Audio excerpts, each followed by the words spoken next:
In my time as a vocal coach and an artist and performer myself, I've learned a lot of the different things that work and don't work for how to get yourself through those beginning phases. So here are 5 important things to keep in mind if you are a beginner vocalist for screaming.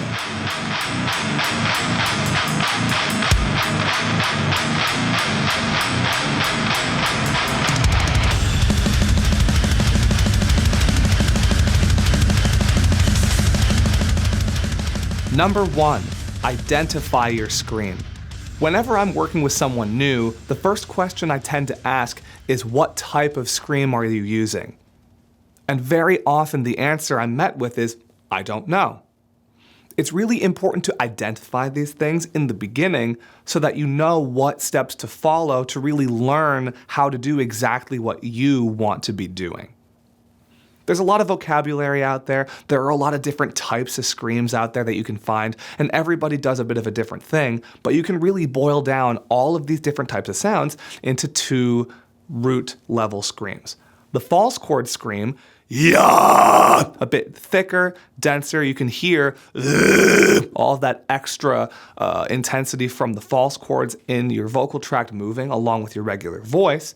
And then the fry scream, yeah, which is a bit thinner, a little more trebly, a little brighter, a little more, it will sound airier, and doesn't have the same kind of depth that the false chord has, but it has a lot of chaos and a lot of expressiveness to it. Each of these 2 types of screams requires different steps to follow to be able to learn them and understand them. With the false chord scream, it's getting your regular voice, like I said, and the false chords, which by themselves, as you know, sound like this, combined, yeah, and then furthermore shaped, yeah, into the final product false chord scream.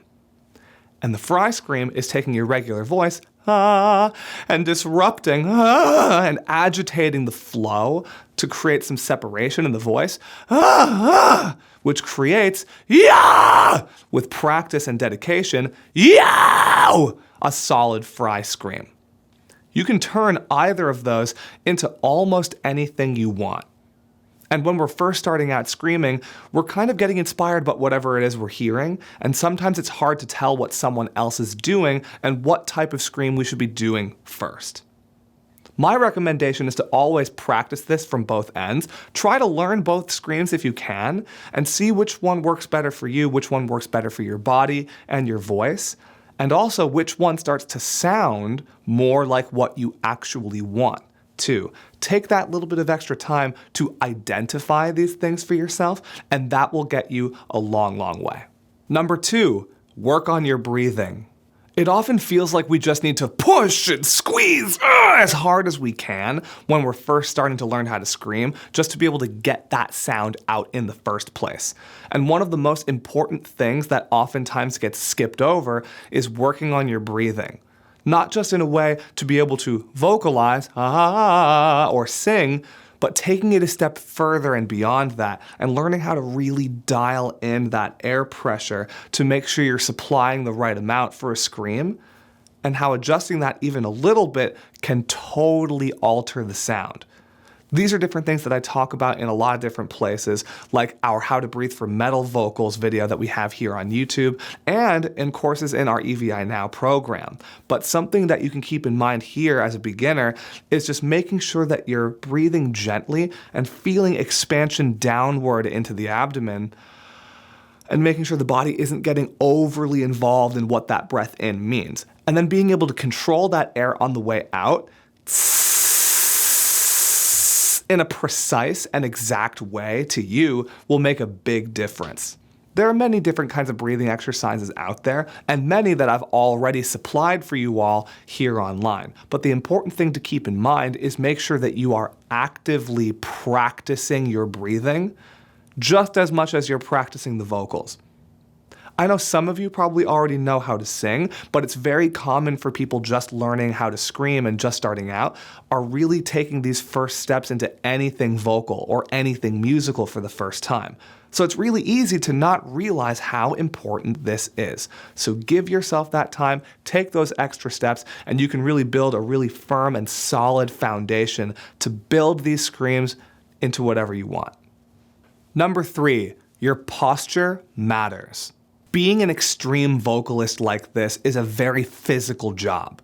And when we're getting inspired and seeing different bands and vocalists doing their thing, it's really easy to think that there's a lot of twisting and bending and contorting that we need to do in order to get the sound out. And kind of like I was saying in my last point, if we don't work on breathing, it's really easy to feel like we need to bend in half and really hunch over and squeeze the entire body just to get these screams and these distorted sounds out in the first place. If our posture is compromised, we can't really breathe properly, we can't support the sound properly, and we end up overworking other parts of the body just to get the sound out. And even though, is it possible to get those kinds of distorted sounds out if you are bunched up? Yes. But if you learn and take the time to really align yourself, which is something I always make a point to do with people just starting out, and really learn how to make these kinds of sounds and make them well, without all of that physicality, you can still get equally as much intensity without having to double in half or entirely curl yourself into a ball and contort into every which way just to do your thing. Alignment matters. Posture matters. This is something I see get skipped over a lot. So make sure your body is in a nice, relaxed state. Learn how to really do this in more of a relaxed and more neutral manner. And if you can get these screams to happen here, then you can start to kind of perform this stuff, move in a way that feels natural, and then you can move almost in any way you want without it compromising the way that you vocalize, because it's not just built in at its core. So make sure that that nice, stable starting point is where you begin. Number 4, screaming without any music. Like many of you out there, something I did when I started to learn how to scream was immediately do it to songs, blasting music in my room as loud as possible and screaming along. And I did that for a while. And something that really helped me get to that next level and really understand screaming and my own voice that much more was taking the music away and letting myself notice what my scream sounds like when there's nothing else going on. There are lots of different sounds that exist within screaming. Oh, lots of like lower throat noise, and lots of like different kinds of like airier, more thin noises. Lots of weirdness that exists within a scream that when you're hearing it live with a band or listening to your favorite band and listening to your favorite album, that you don't necessarily hear.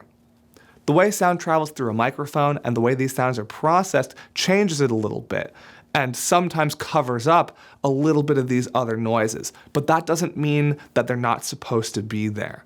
All of that fullness, all of that weirdness and the chaos that makes a scream is supposed to be there, and that's what makes it great too. And if you spend more time screaming without any music, you can start to feel and hear all of those different things in your voice.